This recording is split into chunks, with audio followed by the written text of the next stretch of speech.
Spoštovane občanke in občani, v zadnjih tednih, v zadnjih dneh se je situacija glede covid bolezni v občini Sevnica dramatično poslabšala. Vse več imamo število obolelih.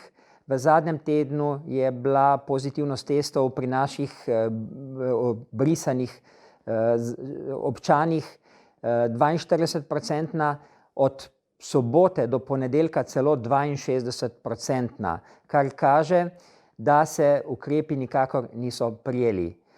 Obiskal nas je prvi od 3 mož, in v tem smislu bom rekel, da je vrag odnesel šalo. Zadnji čas je, da se vsi skupaj zavedamo, da lahko sami ustavimo to epidemijo, da nihče ne more tega narediti namesto nas. Da ukrepi sami po sebi niso nobeno zagotovilo, da bi lahko dosegli izboljšanje trenutnega stanja. Vsi skupaj se moramo zavedati, da je vsak od nas lahko okužen. Kužnost je namreč največja 2 dni, preden zbolimo. Zato je naše obnašanje, vsakodnevno obnašanje, odvisno, ali bomo bolezen prenesli na drugo osebo. Žal, v teh časih ne smemo izvajati tistega, kar si vsi najbolj želimo, in to je, da se družimo.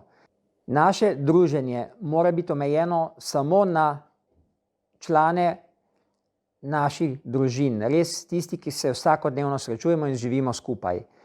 Žal, vse ostalo v teh časih je neprimerno in vodi do razširjanja bolezni. Zavedati se moramo, da večino od nas preboli bolezen relativno blago, tudi lahko asimptomatsko, po drugi strani je pa kar nekaj tistih, katera bolezen zelo prizadene, lahko tudi tragično.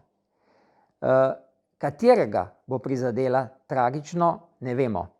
Poznamo nekaj dejavnikov, kot je starost, debelost, sladkorna bolezen, povišan krvni tlak in ostale bolezni, vendar zbolijo lahko tudi mlajši in povsem zdravi. Naj zaključim, da je v teh časih pomembno, da mislimo na druge, na tiste, ki bojo lahko hudo zboleli, katerih življenje bo s to boleznijo lahko tudi končano. In z našim obnašanjem, z našim druženjem, z našimi ukrepi, ki jih izvajamo sami, lahko to preprečimo. Zato vas na koncu pozivam, da je skrajni čas, da vzamemo stvar v svoje roke, se začnemo odgovorno obnašati in preprečimo širjenje te bolezni, kot smo jo priča v zadnjih tednih. Hvala.